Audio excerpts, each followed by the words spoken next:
Welcome to Marketing with Confidence. I'm your host, Marianne Amies. We're going to be talking all things digital and online marketing for business owners and marketing professionals.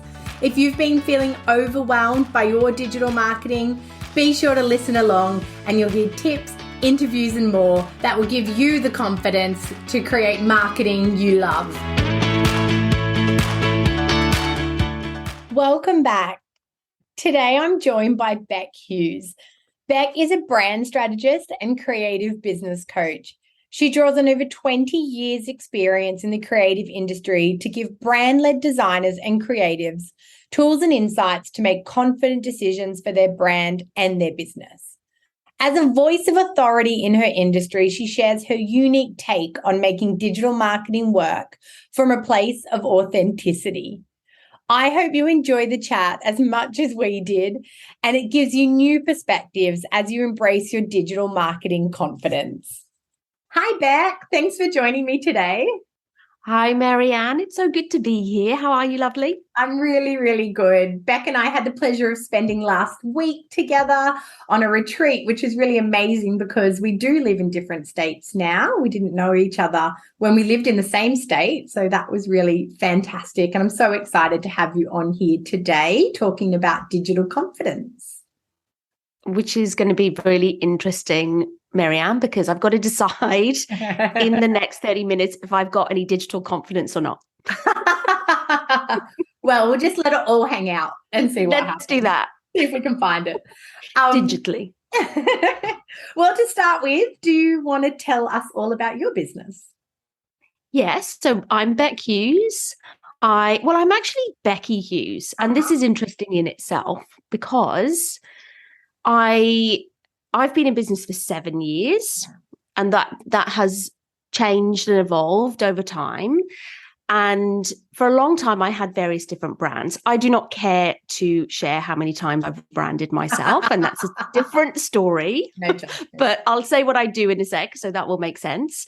But when I came to finally go, right, I think I need to be myself in my brand. Yes. I went to look for Becky Hughes because that's who I was. And one of the prompters for that is because people always said, oh, you should look up Becky Hughes. You should work with Becky. So I was like, well, why don't I just be that? Why aren't I, under my personal banner? But when I went to look for Becky Hughes, no surprises, that was not available as a domain name because it's the most common name. I don't know how many billions of Becky Hugheses there are out there. So I became Bec Hughes. So it was available to buy. Yeah, I basically just had to adopt a new identity. I love it. I can't relate because I have the most complicated and rare combination of names. So I've not done a name envy. Yeah, but not many other poor hyphenated, souls out there with a last name that's often misspelt and all those things. So, yeah. Well, there is that. That's the other side of the coin. But I do have name envy of people who've got really interesting, unique combinations of names. I have a client and her name is Kimmy Catty, like KMMIKATTE. And she wasn't under her personal brand. And I was like, let's get under your personal. Like, this name is amazing in itself. It's better than anything you could craft as a brand name. You've been blessed. Perfect name. 100%. It's like a poem. Oh, yeah. But the reason I suppose one of the reasons that I have branded so many times is because I am a brand creator and consultant. So that's what I do. So my background is agency, and I think we've probably got a fair bit in common in that, Marianne. So I've worked in agency as a designer and as a brand strategist. And then really the prompter for me to go into my own business 7 years ago was having my family. Yeah. Because, agency life doesn't necessarily lend itself to family life. So that's what I did. So for a long time, for many years in that business, my main focus was working one-on-one with clients. Yeah. So I love working with service-based businesses, particularly professional services on their brand. So brand strategy and then bringing that to life creatively. Beautiful. And then more recently, I started to think about, well, how do I want to evolve? Like, do I want to stay doing that for, as I get grey and crusty? Do I see myself still doing that? And I was really drawn to other creatives. And I think even by default, when you work in an agency and then having a community of other creatives, because you do connect other designers, there was that sort of mentoring and that coaching that just happened naturally. Yeah. So in the last sort of 6 months, I've changed my focus a bit. And part of my business now is to work with other creatives in developing their own business, which is amazing. Oh, which is so wonderful. And it's, when you think of the value and the impact that you can have in the, the space of your career, and with the limited time we have left as we are aging so rapidly, bits start to fall off.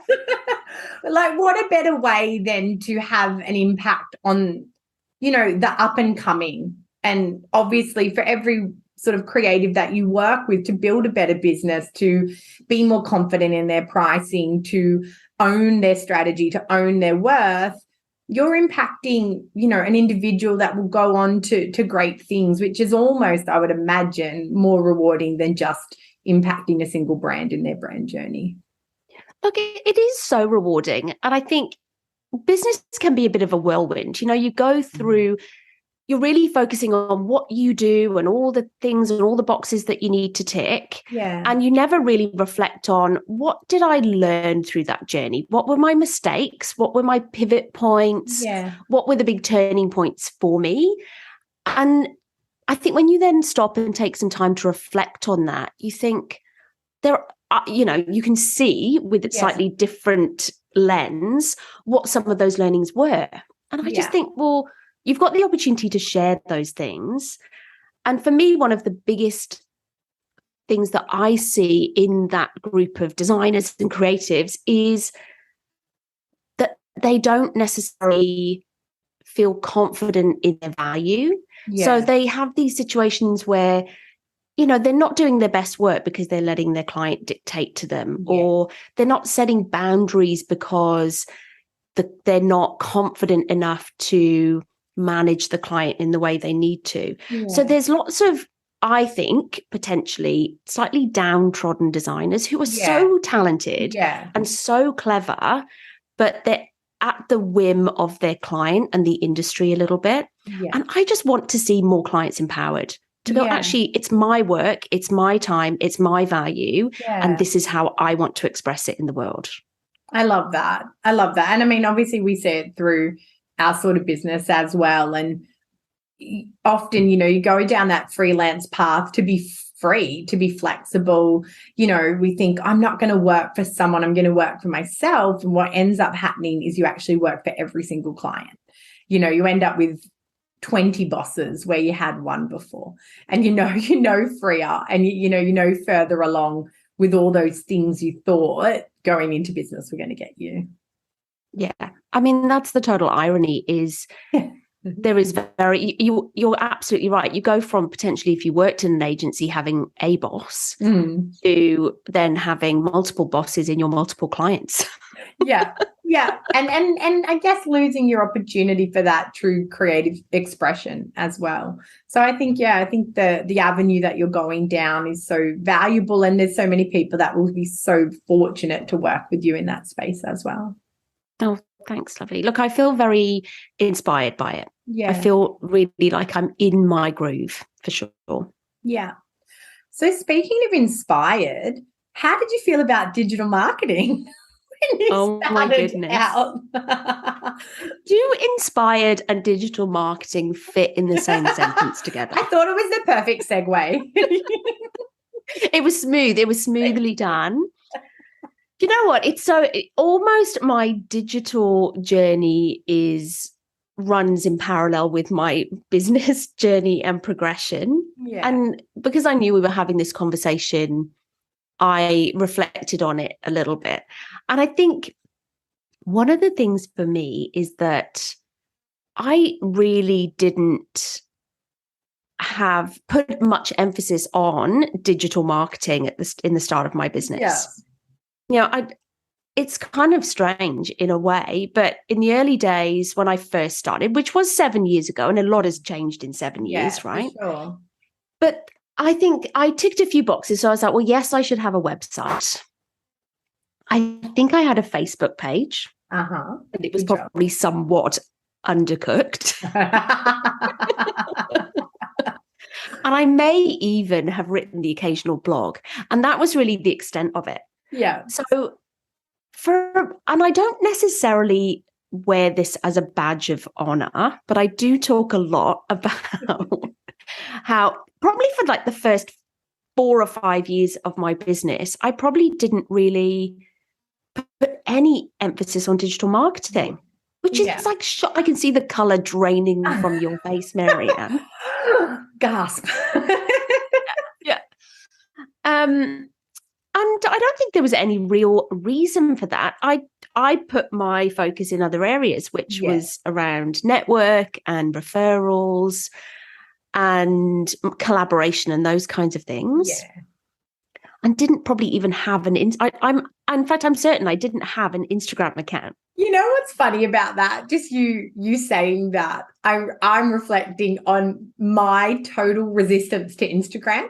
So I remember it must have been maybe 2014 or 2015. And, we were solidly a Facebook, business, helping people with Facebook, doing Facebook ads, all that. And then I remember my niece must have been about 14 or 15 at the time showing me Instagram. And I was like, nah, not interested, not necessary, not for us.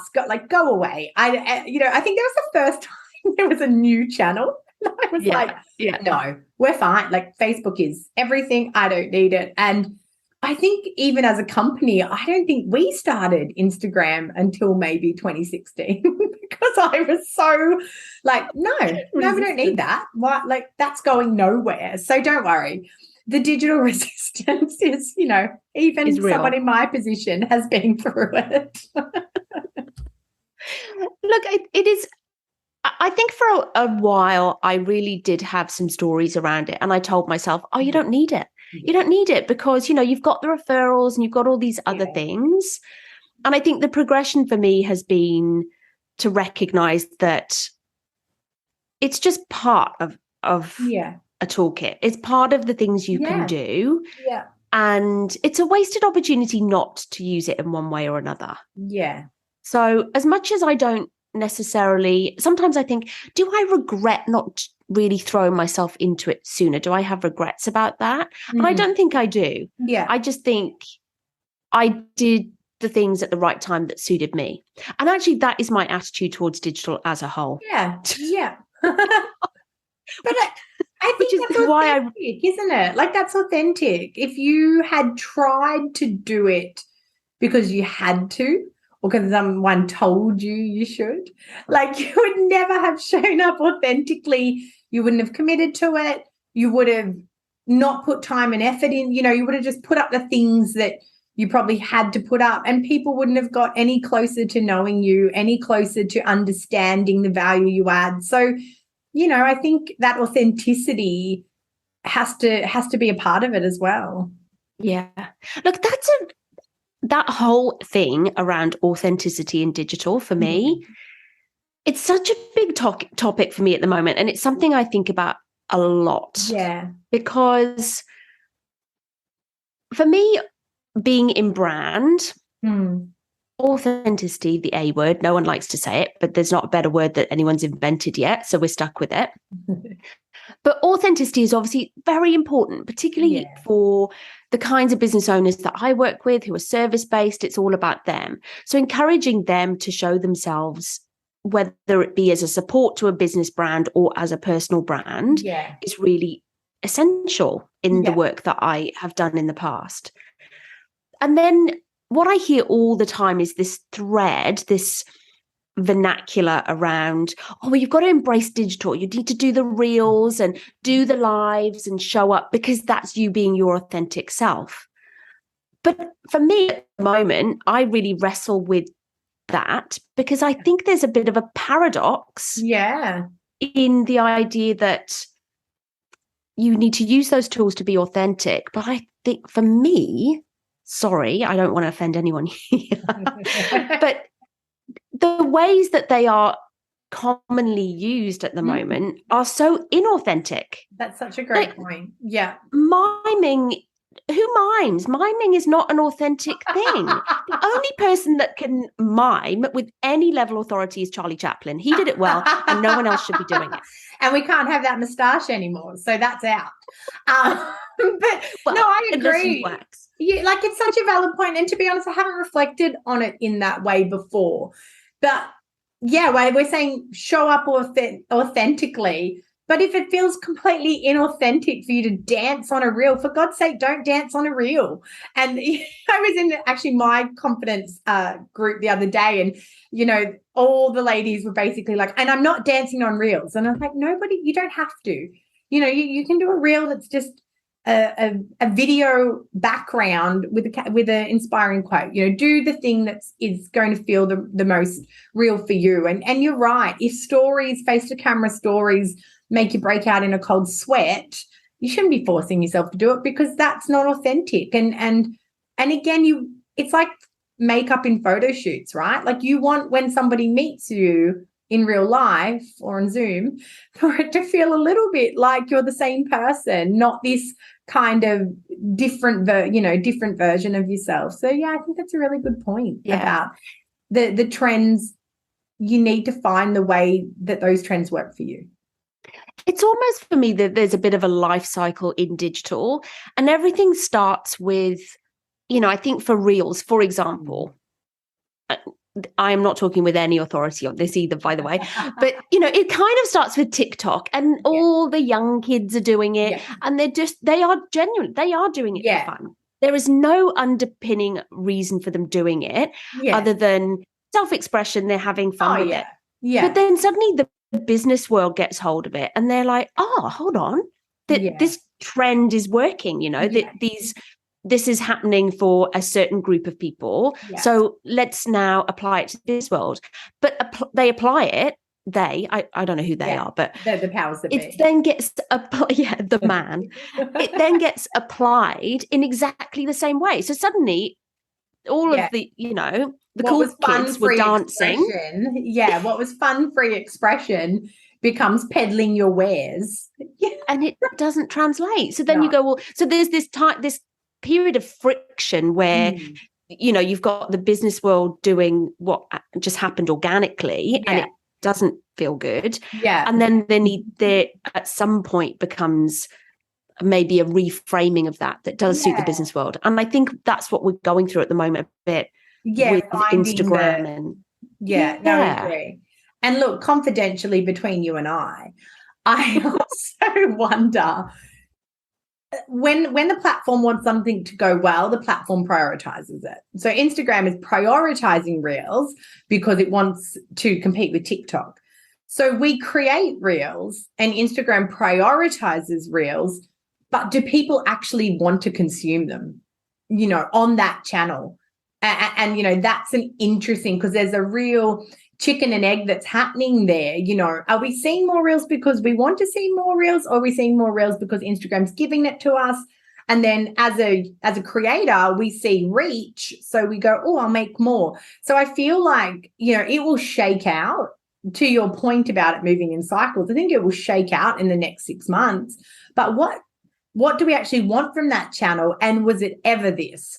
Because I know I personally find it quite hard to consume video content with sound on. There's not a lot of time in my day where I can do that. So if I do it at home, my children materialize from the darkest corners when they hear a video playing to see what it is. I don't know why. They're like magnets, like flies. Like they just come out. They don't hear when you ask them to do things, but if you turn a video on, they materialize.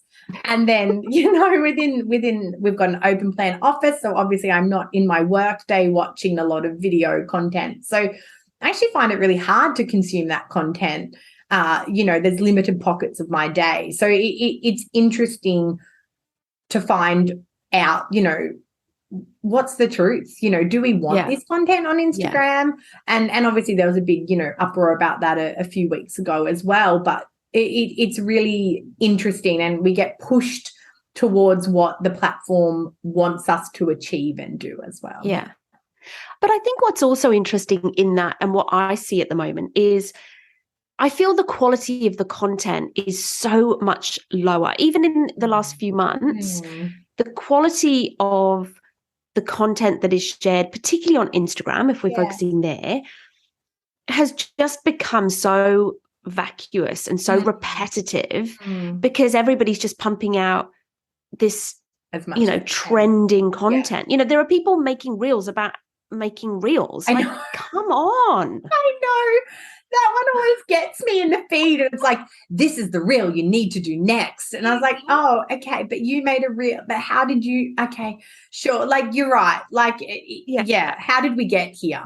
How did we get here? The one that kills me is that one that's like, the voiceover says, Instagram said I need to make a reel. So this is me making a reel. It's like, oh, did we really go down? And apologies to anyone that's used it, because I know the viral reach is so enticing, but I think, are we getting the inquiry? Are we getting the real connection? Are we building our story? Are we converting? And the people that seem to have the big converting stories are the people that are teaching you to do reels. I made $10 million out of reels. Like, yes, because you made a course on how to make reels and you found lots of people who wanted help with that. Exactly, because there's this total FOMO idea that I should be able to do it. Yeah. But it's the irony of it comes back to what we said at the beginning of this chat, was the irony of be authentic and be yourself, but use this trending audio, huh? Does anyone else not think that doesn't make any sense? Yeah. The paradox. No, really, really, like, I think it's so great to have a conversation with someone like yourself that has a different point of view that is really honest. And I think also comes from having sat in social for a while, and seeing fads come, fads go. And I guess grappling yourself with what you want to achieve from your social media. And how does that work when the trends are changing and it doesn't feel right for you? Yeah. And it so easily becomes all consuming. If you think about digital, there is so much more to that. You've got your website and you've got your email marketing and you've got all of the other background tools like SEO. Yeah. But they all get this tiny little slice of the pie where everybody is scrabbling to make content for social. Yeah. Yeah. You're right. People are putting 95% of time into their Instagram feed. And what are all the other areas? I completely agree. So I guess your biggest challenge with digital marketing, is it really then around that? You know what? My biggest challenge is definitely linked to that. So there is that challenge of, how do I make it work for me and make it feel authentic? And then equally challenge myself that it's not just my mindset going, I'm not going to do this because I won't be told, or I don't want to show my face, so I'm not going to do this. So making sure that I am keeping a balance too. So there is that authenticity piece. And then I think the thing for me as well is, it's not the tech actually, because in my line of work, I'm not too bad with the tech. Yeah. I think part of it is keeping up with trend. Yeah. It just feels like it's moving so fast all the time, that keeping pace with that is challenging. And then just making sure that you are using all the opportunities, but you feel like you just get to grips with one thing and then the next thing comes up. Like, I had it all down pat and then you threw it all away. I know. I was just getting used to Facebook groups and then they just getting used to cat memes on Facebook going viral, and then all of a sudden you had to add a whole new channel. I think that was me in 2016. And what's your biggest learning, I guess, running a business as long as you have and being exposed to all of the digital stratosphere? Look, I think the biggest learning is that there are lots of facets to it. And we touched on it a second ago that, it is very easy to get sucked into the social side of it. Yeah. But there is so much more to it. So I think for me, it's about keeping a bit of a balance about all the other things and not necessarily responding to trend or peer pressure, as it were, like indirect peer pressure. Yeah. And maybe not peers, but just people out there, but still. Yeah. So I think it's definitely, but also my learning was that I resisted it for a while. Yeah. And there is value in it. Yeah. So to use it and to embrace it is definitely a learning for me. But also I think to recognize that digital, like everything, it's a tool, not a task. Yeah. So it's not just something to be ticked off. So I did a post today, or I did that today, or I wrote a blog and I posted it. Because that's just list ticking. There's nothing wrong with list ticking. No. Some people really love to tick off lists. Some people, in inverted commas. I've cut your train of thought. So there is that kind of it not just being a task, but thinking about what is it a tool to get me to? Yeah. So if it is about community, and a big focus for me at the moment is around community and how do I reach more people and how do I share what I know and what I want to share with more people. So digital is a tool to do that, but it's not the thing. I've got to be clear on why I want to reach that community, who they are, what I want to say to them. Yeah. Not that I'm just going through the motions of posting on social, doing the task. Yeah. If that makes sense. Oh, it makes perfect sense. And I think you're right. I think, what I talk about a lot is people get that sense when I haven't posted for a really long time. So I'll just chuck something up. To do it, to get it done and, to tick, to feel like I'm meeting that task objective. But really, if you're not doing that within a broader context of to who and for what reason and, what am I adding or what am I contributing to, you're just as, just as smart to have a break, to have 3 weeks off or 4 and come back to it when you've got a purpose, because I guess the thing that nobody needs is more just for the sake of it content. Yeah, absolutely. And that's one of the other challenges as well, though, that I find across the board, because digital is one of those things that it's continuous.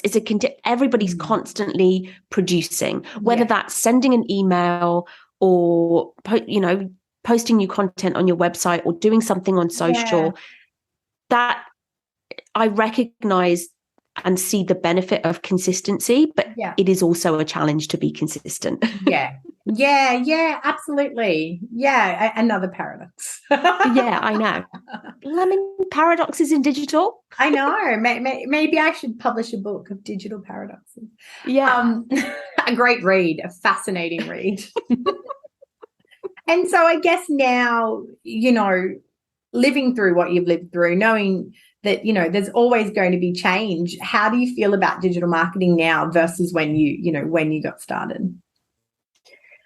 I think now I feel less intimidated by it because I have seen my business doesn't fall over. It doesn't die when I don't post for sometimes 3 months. I'm just not, I just don't know what to, I know. Yes. I'm surprised someone doesn't come and arrest me for that. I'm surprised that the phone is not ringing with customers wondering where you are and what's happened to you. Yeah. So I think I feel now that more positive about it, less intimidated by it.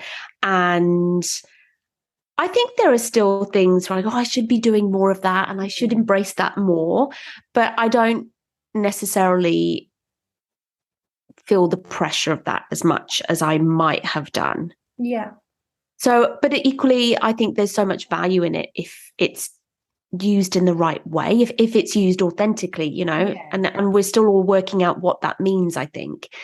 But I definitely think that there is a process that everybody will go through to find their way of using it. And I'm not there yet, but I feel like I'm on my way. Yeah. And I think, reflecting on what you've said today, part of it is doing it your way. I think finding your feet with doing it the way that makes sense to you and not following what people are telling you have to do. And by that, being more authentic and then maybe being a bit more inspired, to keep up with it. Look, I think like with anything in life, there isn't one way. No. There is never one way of doing things. There's not one way of doing a reel. There's not one way of doing business. There's not one way of doing a course or a program. Yeah. It's really just about finding your way. And I think the biggest part, I think what digital lends itself to is trial and error in a way that maybe some of the more permanent parts of marketing where when print was the really big thing, who prints anything now? When was the last time you printed? But there's a commitment in print, whereas with digital, it's a bit like fish and chip paper. Yesterday's news is today's fish and chip paper, and digital's a bit like that. You can keep moving and changing and testing and trying, and I do like that you're never stuck with it. Yeah, which is true. And I think that's perfect for that whole perfectionism space as well, to focus on progress and not feel like, you can take something down later if you don't like it. You didn't print 10,000 copies. It's now, you can't go back and pull it out of everybody's letterbox of the newspaper, redact it. Yeah. And what's your, I guess to wrap up, what's your one piece of advice for business owners that want to increase their digital confidence?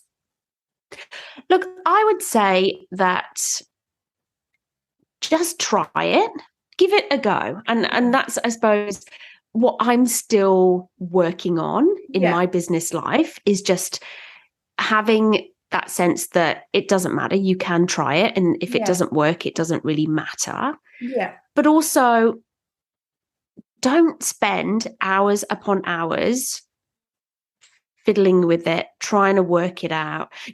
I definitely see a lot of business owners who don't look for outside help in digital. Yeah. So they try and work out the Facebook ads on their own, or they spend hours trying to work out how to connect a lead magnet to their email marketing. And look, if that's okay, it doesn't hurt to know the process. But equally, I think that it's a few years ago, you could have a go at doing your own Facebook ads and you might get some results from it. Yeah. But I think now most of digital has become a bit more sophisticated. So it doesn't hurt to go and look outside and hear from the professionals, maybe. Agree. Yeah, agree. And knowing when to do, when to look for that help and I think getting really confident in your message and then looking for support to deliver it. I think that's a great time. Yeah, knowing when to put the flag up and say, this is just not worth my time to tinker with this again and again and again. Yeah. And I think that's the perfect point really, is that there's the message and then there's the mechanics. And I think we put so much emphasis on the mechanics of it. You're working out, how does it work? What are the steps?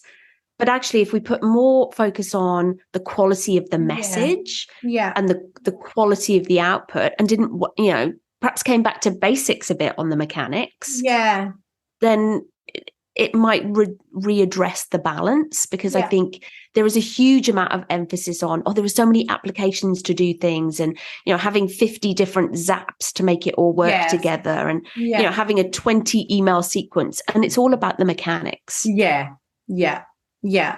That's a fantastic point. Well, thank you so much, Becky. I think you've given a real fresh perspective to things. And I think it's almost like the rebel's guide to digital marketing as well, but I think we do get sucked into doing things that don't feel right because we will look at other people and we go, well, that's the roadmap for success. But I think, the roadmap for success is really the roadmap that you create and test and trial and learn and grow from. But if you're not being you, there's at some point there's going to be that disconnect between who you're trying to be and who you really are.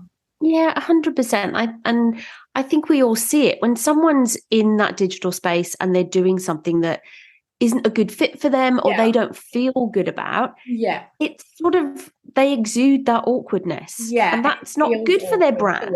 Yeah. Yeah. Yeah. Exactly. Fantastic. Well, thank you so much for your time. It's been such a pleasure chatting to you, and I hope to have you on again soon. Oh, thanks, Marianne. It was really, I feel like this was a bit of a therapy session about digital for me. It was good. Look, the chair behind me is always there. The couch is always waiting. Marianne, the digital psychologist, coming to your lounge room soon. Got a nice ring to it. I need to do a bit more self-work first, but we'll get there. Thanks, Becky. All right. Thanks, lovely. Chat to you soon. Hey, thanks for listening to another episode. If you don't want to miss one, make sure you subscribe to the show in your podcast app. And if you love it, be sure to share it with friends and colleagues who you think could benefit from increasing their digital marketing confidence. Want more? Head to marianneamies.com to find out how you can work with me directly, to reach out to have me speak at your event, or to grab yourself some free resources.